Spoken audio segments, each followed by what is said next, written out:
안녕하세요. 금융사건 파일 디바달리아입니다. 경상북도 안동시에 위치한 안동대학교. 이곳 1학년에 재학 중이던 20살의 장윤정 씨는 활기찬 성격에 교우 관계도 좋았고 평소 성실하기로도 유명한 학생이었습니다. 학과에서 행사가 있으면 적극적으로 참여를 하면서 동아리 활동도 하고 공부도 게을리하지 않았어요. 이를 증명하듯 첫 학기에 전 과목 A+를 받으면서 4.5라는 높은 학점을 기록했죠. 그렇게 무사히 첫 학기 과정을 마친 그녀는 여름방학 동안 자신의 고향인 경북 구미시 구포동의 자택으로 돌아왔습니다. 고향 친구들 얼굴도 보고 마트를 운영하는 부모님을 돕기 위해서요. 그녀의 일상은 평범했습니다. 이른 아침부터 일을 나간 부모님을 대신해서 집 청소하고 오후에는 마트 가서 일도 하고 저녁에는 친구들이나 남자친구와 시간을 보냈죠. 그러던 2002년 8월 8일 오후 2시 8분 그날도 마트에 가기 위해 집을 나섰습니다. 오늘은 부모님이 여유롭게 출근해도 된다는 말에 시내에서 남자친구와 늦은 점심을 먹고 일을 하러 가려고 했어요. 버스 정류장에 도착해서 남자친구에게 전화를 걸었죠. 나 지금 버스 정류장이야. 시간 한번 확인해보고 출발할 때쯤에 다시 연락할게. 그런데 30분, 40분이 지나도 출발했다는 연락이 오질 않는 거예요. 남자친구는 몇 번이나 통화를 시도하면서 약속 장소에서 윤정 씨를 기다렸습니다. 근데 몇 시간이 지나도 윤정 씨가 나타나지 않아요. 심지어 이젠 아예 핸드폰도 꺼져 있었습니다. 남자친구는 윤정 씨의 가족들에게 연락을 해봤죠. 혹시 나한테 말 안 하고 마트에 출근했나 싶어서요. 하지만 가족들의 대답은 우리 딸 안 왔는데? 불길한 예감에 남자친구와 가족들은 함께 윤정 씨가 갈 만한 곳을 찾기 시작했죠. 하지만 목격자도 없고 어디에도 그녀의 흔적은 찾아볼 수 없었습니다. 결국 아버지는 같은 날 밤 10시쯤 실종신고를 하기 위해 황상파출소를 향했습니다. 그러나 경찰의 반응이 냉담해요. 성인 여성이 늦게까지 돌아오지 않는 건 흔한 일이에요. 라며 단순 가출로 넘기는 거예요. 하지만 가족들의 생각은 달랐습니다. 딸 윤정 씨는 평소 연락도 잘 되고 가족들과의 관계도 두텁고 가출할 만한 이유가 전혀 없었거든요. 학교 친구들이나 남자친구와도 문제가 없었고요. 가족들은 거듭 신변에 문제가 생긴 게 분명하다고 이야기를 했습니다. 그런데도 경찰은 밤늦게 돌아올 수도 있으니까 그냥 좀 기다리세요. 라며 신고를 무시합니다. 결국 가족들은 실종신고조차 하지 못한 채 뜬 눈으로 밤을 지새웠죠. 하지만 다음날 아침까지도 딸의 행방은 묘연했고 아버지는 아침 9시 다시 파출소로 달려가서 실종신고를 접수했습니다. 이제서야 경찰은 가족들에게 딸이 실종 전후로 특별한 일이 없었는지를 물어봐요. 그러자 부모님은 마트에서 만난 수상한 남성들을 떠올렸는데요. 실종 며칠 전 윤정 씨는 마트 일을 끝내고 나오던 중에 2명의 남자와 마주쳤습니다. 이들은 윤정 씨에게 돈을 많이 벌 수 있는 아르바이트를 소개해주겠다며 말을 걸었죠. 그녀 몰래 지켜보고 있었던 건지 아니면 우연히 접근한 것인지는 불분명했습니다. 이 이야기를 들은 경찰은 인신매매의 가능성이 있다고 판단이 들어서 2 남성의 신원부터 파악을 하려고 했어요. 그런데 이때가 2002년이었잖아요. 당시는 CCTV가 보편화되지 않았기에 단서를 확보할 수가 없었습니다. 결국 남성들의 정체를 찾을 수 없었죠. 그렇게 수사에 진전 없이 실종 일주일이 흐른 8월 15일 오후 7시 30분 윤정 씨의 아버지에게 전화 한 통이 걸려온 거예요. 아버지는 딸인가 싶어 급히 전화를 받으며 여보세요? 여보세요? 라는 말을 반복했죠. 하지만 이상할 정도로 침묵이 감돌았습니다. 그는 심상치 않음을 느끼고 다급히 말했어요. 너 윤정이니? 아니면 윤정이 데리고 있는 사람이에요? 그러나 이내 전화는 끊겼습니다. 단순히 잘못 걸린 전화는 아닌 것 같아요. 아버지는 딸과 관련이 있다고 직감했습니다. 곧장 경찰서에 이를 알렸고 발신지를 추적한 결과 경상북도 김천시 삼락동에 위치한 김천대학교 인근에서 걸려온 것이었어요. 하지만 안타깝게도 정확한 이유는 밝혀지진 않았지만 발신자의 신원을 파악하지 못했습니다. 아마 공중전화면 또 CCTV가 중요하잖아요. 근데 보편화가 되어 있질 않으니까 발신자를 못 잡았나 싶기도 해요.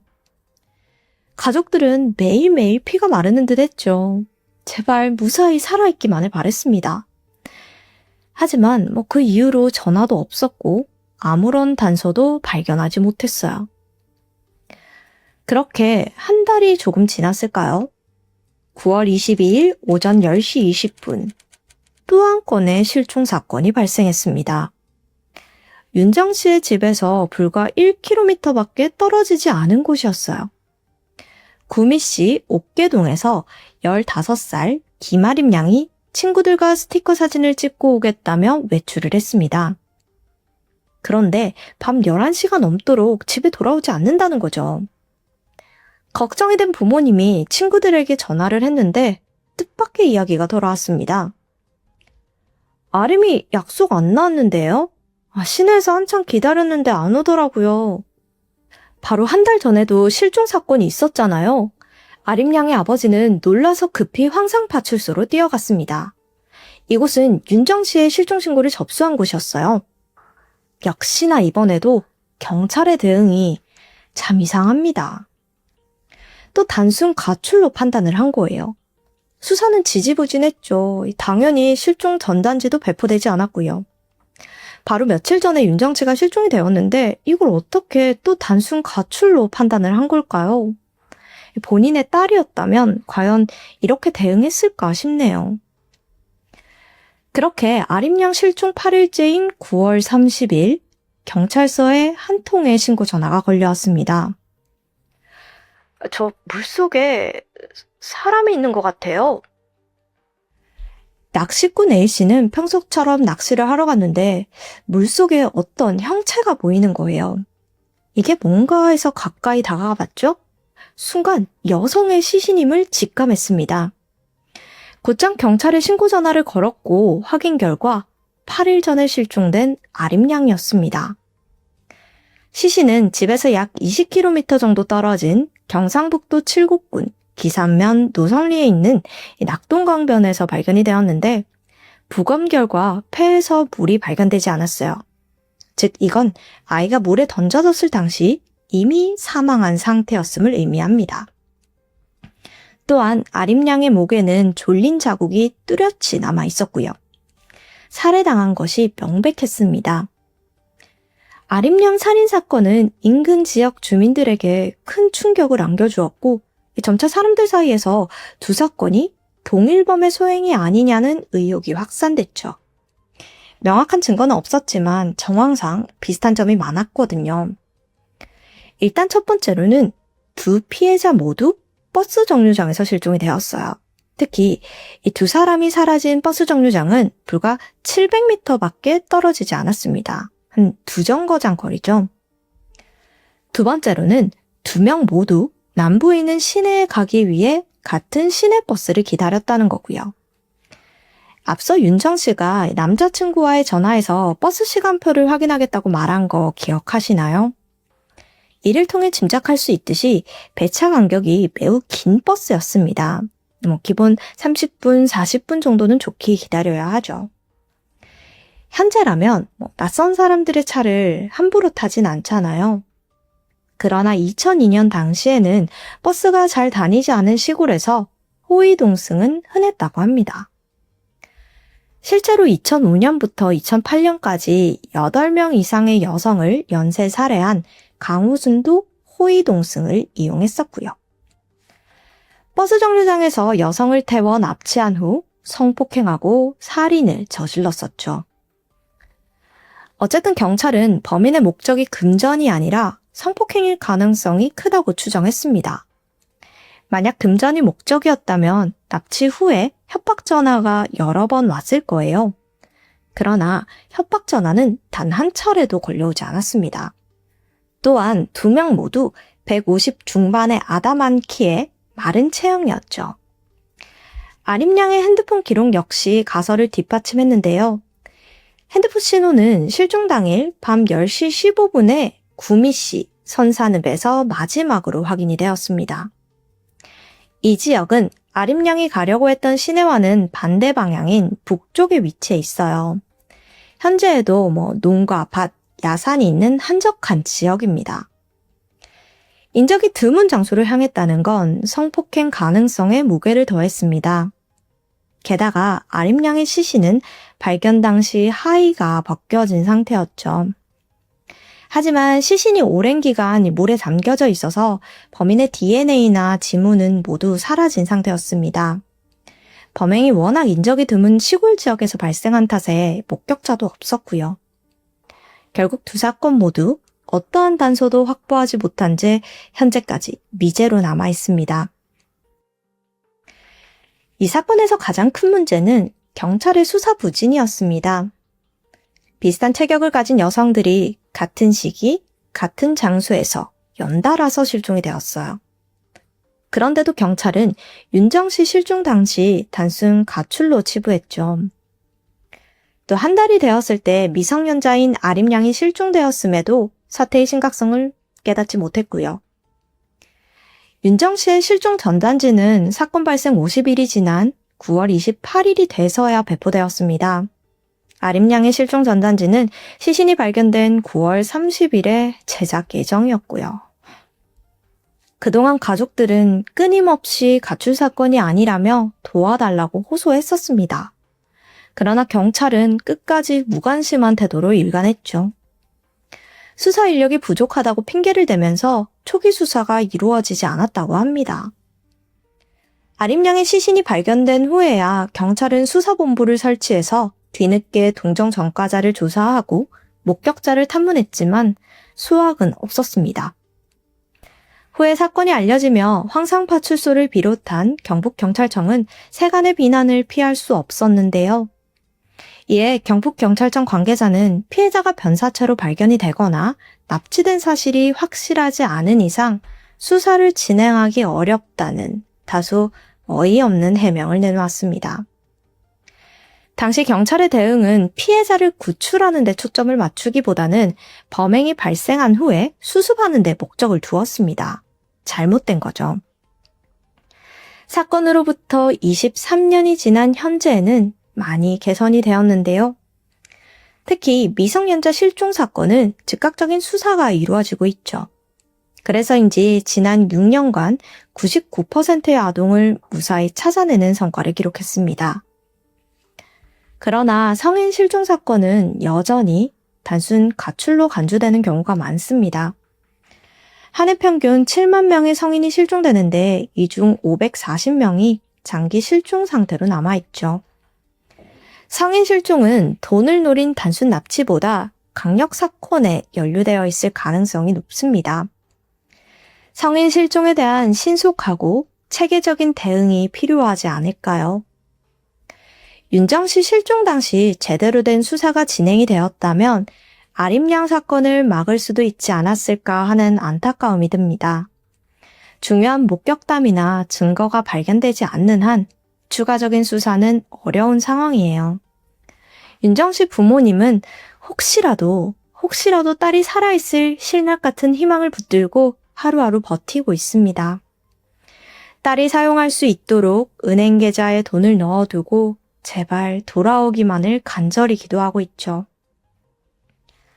실종 당시 20살이었던 윤정 씨는 살아있다면 현재 43살이 되었을 겁니다. 키 155cm에 50kg 정도고요. 실종 당시 가슴까지 내려오는 긴 생머리를 하고 있었습니다. 윗 앞니가 약간 벌어져 있고 오른쪽 코 옆에 1cm 정도의 흉터가 있다고 해요. 만약 윤정 씨의 행방이나 사건에 대해 아는 사람이 있다면 경북 구미경찰서 여성 청소년 수사팀이나 형사팀으로 제보해 주길 바랍니다. 지금까지 디바달리아였습니다. 안녕하세요. 금요 사건 파일 디바달리아입니다.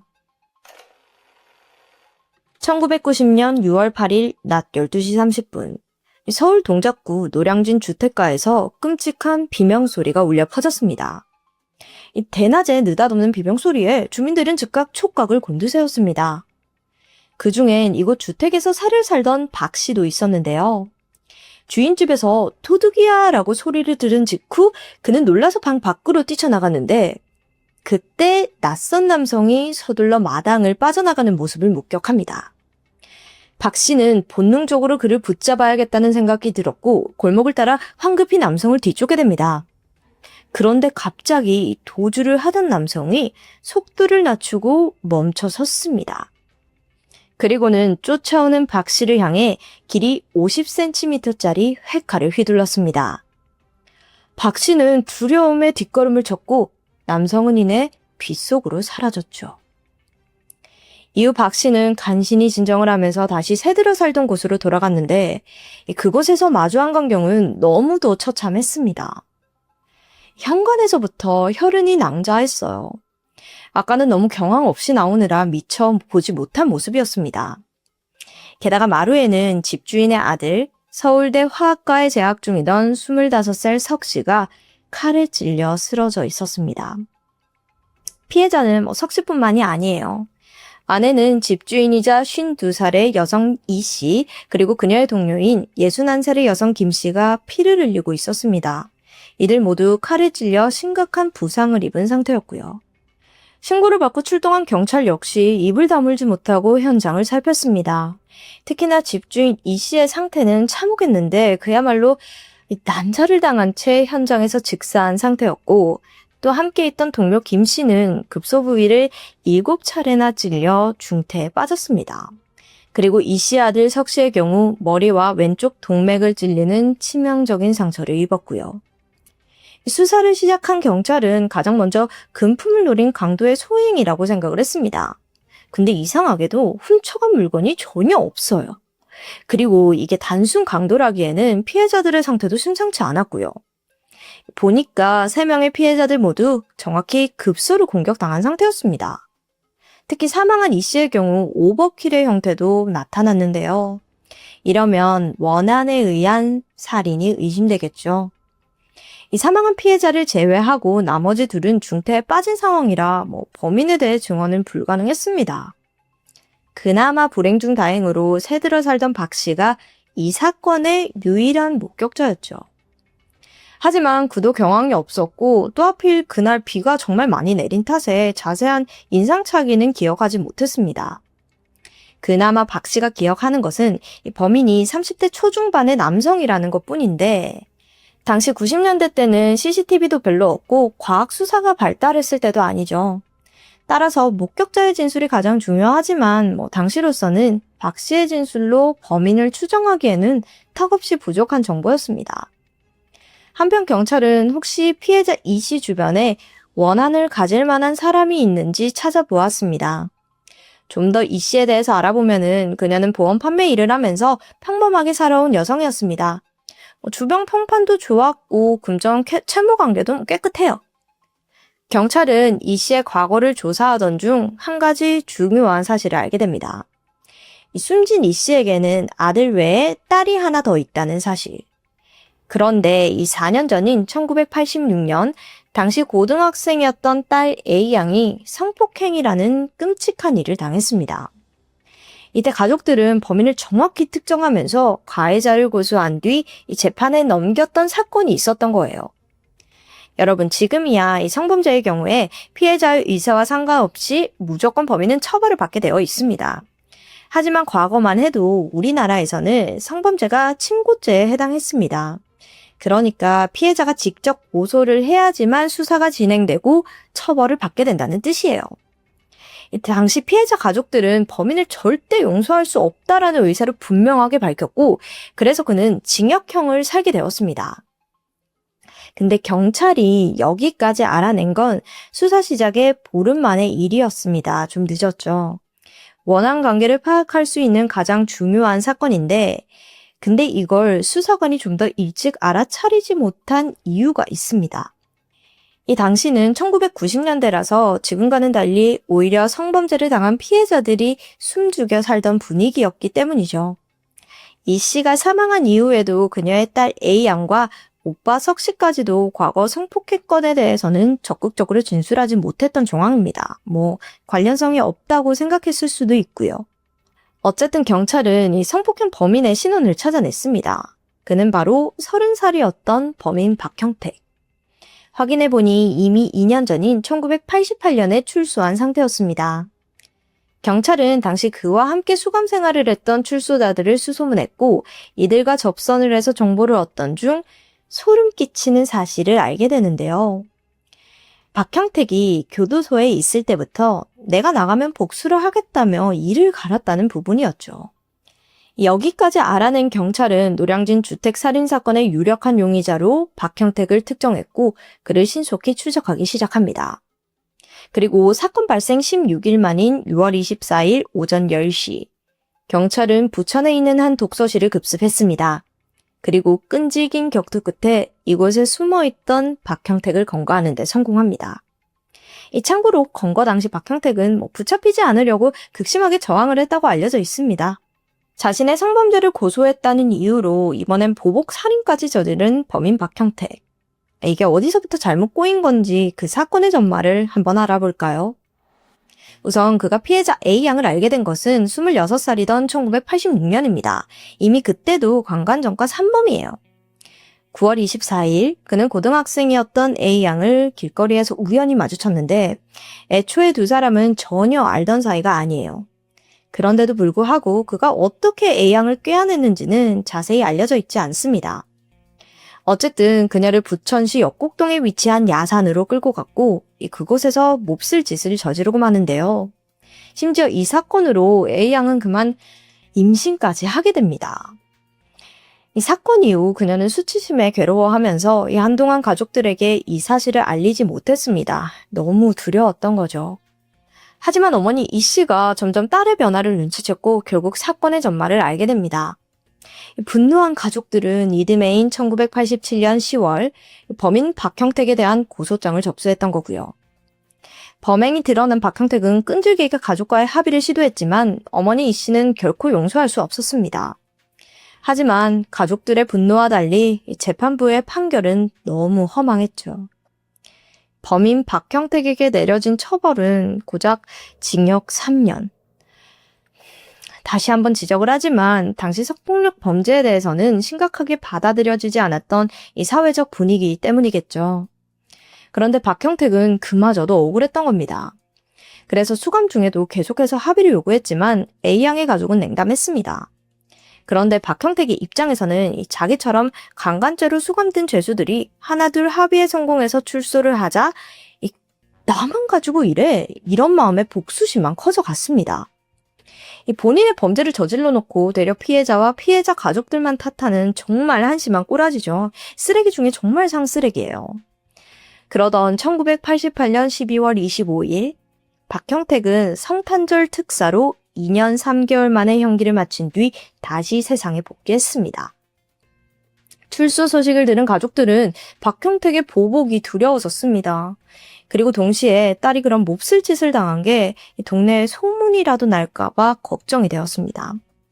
그래서 원래 살던 안양에서 이사해 서울 독산동을 거쳐 이 살인사건이 발생한 노량진까지 2차례 동네를 옮겼는데요. 안타깝게도 이들의 우려는 결국 현실이 되고 말았던 겁니다. 아니 근데 박형택은 도대체 어떻게 집 주소를 알아냈던 걸까요? 여러 번 이사까지 했잖아요. 알고 보니 박형택은 출소 직후 A양이 다녔던 고등학교를 찾아갔고 그곳에서 주소지를 알아냈다고 합니다. 이후 인근 동사무소에서 주소지를 토대로 A양의 주민등록을 확인했는데 거기서 가족들이 그동안 이사한 사실까지 낱낱이 알게 되었던 겁니다. 지금 같으면 이거 정말 말도 안 되는 일이잖아요. 근데 과거에는 개인정보에 대한 보안의식이 강조되지 않았던 시절이어서 이게 가능했던 일이었겠죠. 그 후 박형택은 치밀하게 움직였습니다. 1990년 3월 말과 4월 초 이 2차례를 거쳐 A양이 사는 집을 미리 답사까지 해요. 그리고 사건 당일인 1990년 6월 8일 미리 준비한 긴 회칼을 품에 넣고 그녀의 집을 찾아갑니다. 때마침 대문까지 열려 있어서 쉽게 침입할 수 있었고요. 90년대 때는 집집마다 대문을 활짝 열어놓고 사는 것이 흔한 일이었다고 해요.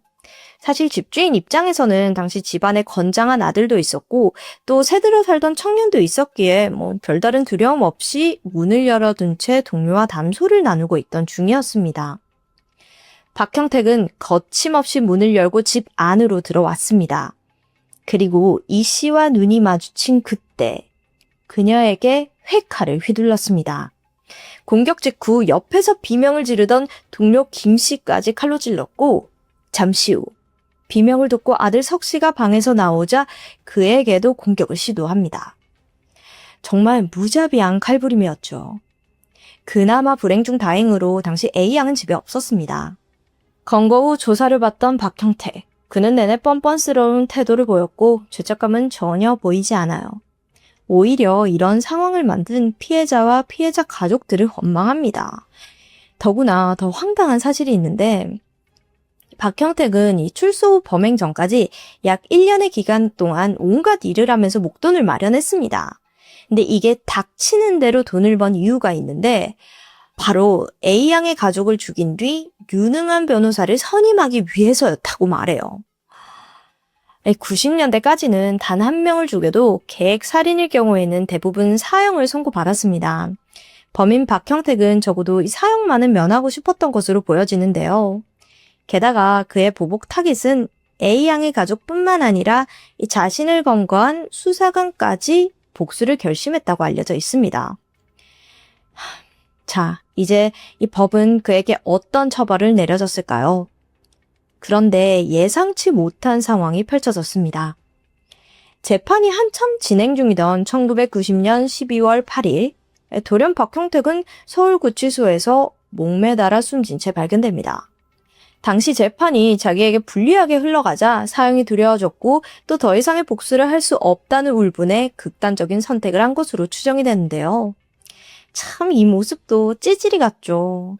한편으로는 집요한 복수극이 좌절되니까 스스로를 포기할 만큼 아주 독한 범죄자였습니다. 사건 이후 우리 사회는 보복 살인에 대한 두려움을 갖기 시작합니다. 더구나 피해자를 제대로 보호하지 못하는 이 사법체계의 한계도 지적되었습니다. 이 사건이 벌어진 게 1990년인데 33년이 지난 대한민국은 어떻게 바뀌었을까요? 안타깝게도 보복범죄의 현황은 줄어들기는커녕 증가하는 추세입니다. 참고로 얼마 전인 2023년 7월 또 다른 보복범죄 사건이 발생했습니다. 30대 남성이 스토킹을 하던 옛 연인의 집을 찾아가 흉기를 휘두른 사건인데요. 그는 접근 금지 명령을 받은 상태였지만 이걸 무시한 채 전 여친을 찾아가 공격했고 결국 그녀는 사망. 또한 이 범행을 막으려던 피해자의 어머니도 양손을 크게 다쳤습니다. 사건 전 워낙 피해자를 집요하게 괴롭혀서 폭행 혐의로 경찰 조사도 받았지만 스토킹은 멈추지 않았습니다.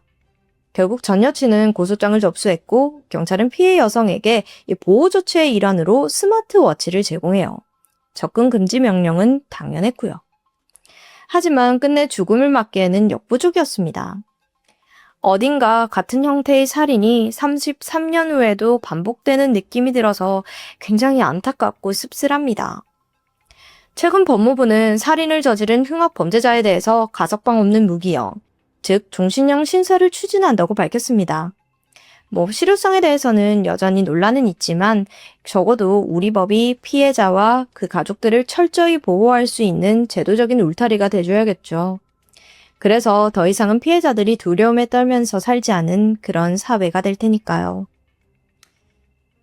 지금까지 금요사건 파일 디바달리아였습니다. 띡